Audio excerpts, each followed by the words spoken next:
বন্ধুরা, শুভ সকাল সবাইকে। আর আজকে হলো বাসন্তী পূজার অষ্টমী পূজা। তার জন্য আমি সকাল 5টার আগে আমি ঘুম থেকে উঠলাম।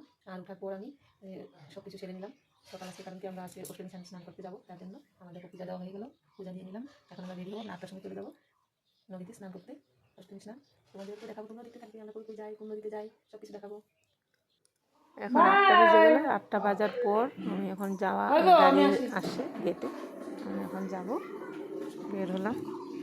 আমাদের এখান থেকে মোটামুটি আধা ঘন্টা রাস্তা।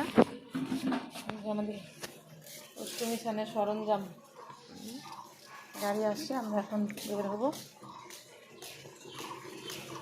ওই গাড়ি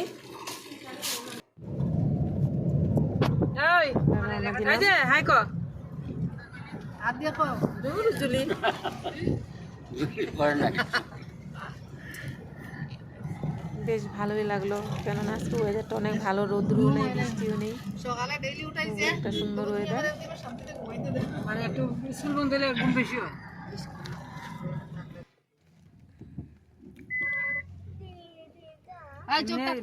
সিনারি সুন্দর উঠে লাগে।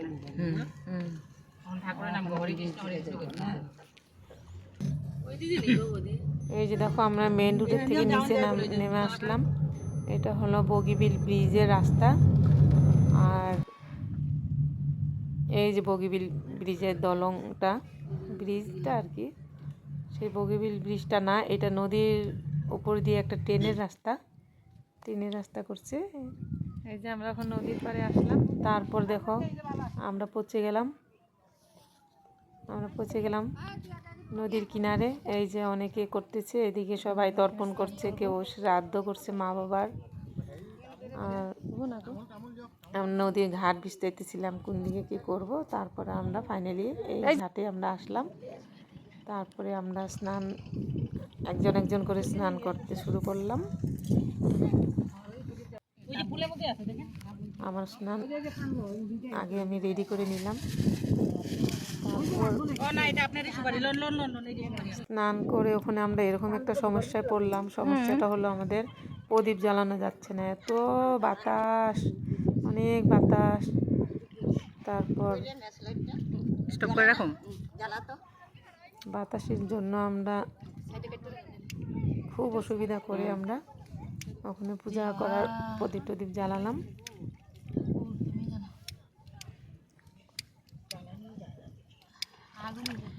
প্রদীপটা জ্বলার পর আবার নিভে যায়।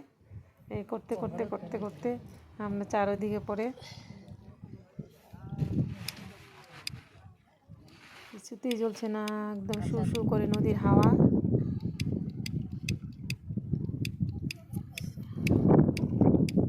জ্বলে না, আপনার লাইটার জ্বলতেছেই না, জ্বলে নিভে যায়।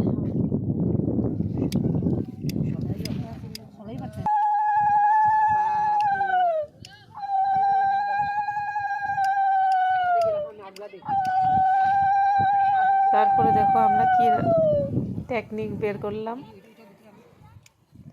তারপর আমার উন্না দিয়ে চারদিকে ঢাকা দিয়ে তারপরে প্রদীপ জ্বালালাম।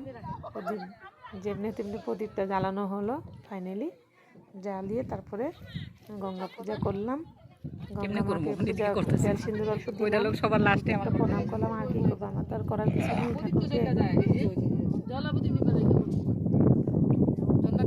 সবকিছু ঠাকুরই আমাদেরকে করে।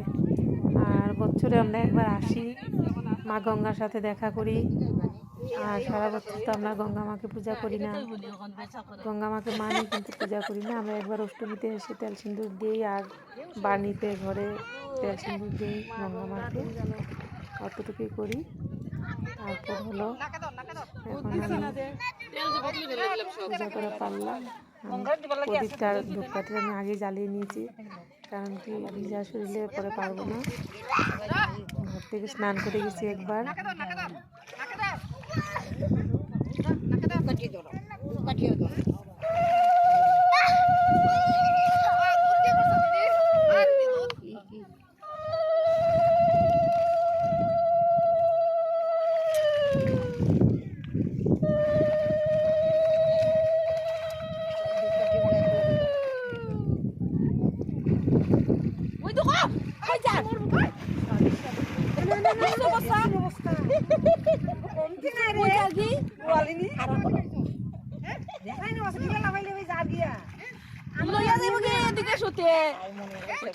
হয়ে যাবো আর করে না এক হাতে দিচ্ছি মাকে, কোনো উপায় নেই।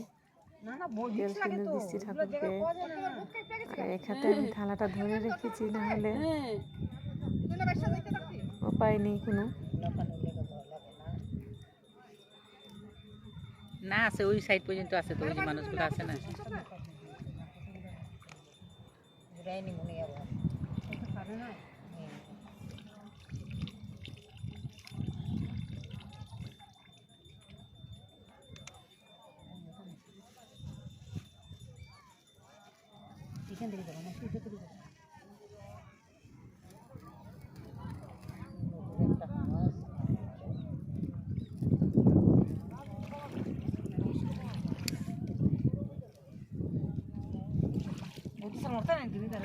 ওই দাঁড়াই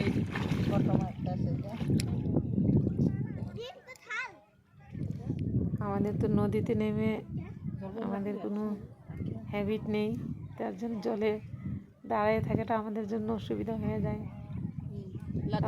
তার জন্য অল্প জলে দাঁড়িয়ে পূজা করলাম মাকে।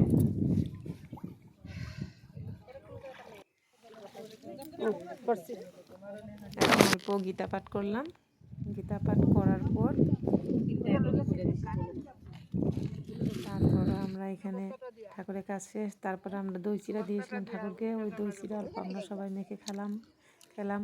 তারপরে দই চিড়া খাওয়ার পর আমরা আস্তে আস্তে ওখানে আমরা খাই দই চিড়া, জাইমু খাই প্রসাদ, খিচুড়ি বানানোর খান ব্যবস্থা করলাম। টেস্টি করে মাখছি।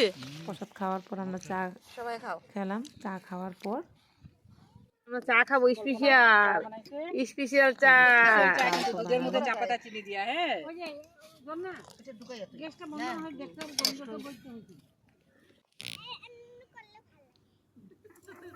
তারপর এদিকে ঘুরলাম, অল্প ফটো মারলাম, অল্প রিলস বানালাম। তারপর হয়ে গেল খিচুড়ি। 2টা বাজার সাথে সাথে আমরা খিচুড়ি আর আলু ভাজা করেছিলাম। খিচুড়ি আর আলু ভাজা দিয়ে আমরা ওখানে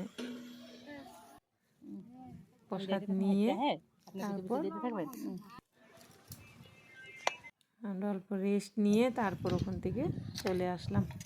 খাওয়া দাওয়া পাল্লা, এখন খাওয়া দাওয়ার পাল্লা। খাওয়া দাওয়া করার পর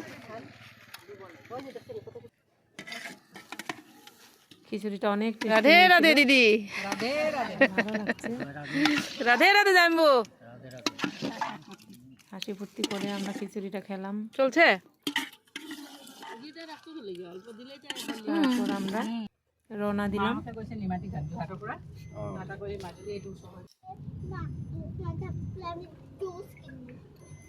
আবার যদি বেশি থাকি তাহলে 1 বছর পরে আবার আসবো। বাই সবাইকে।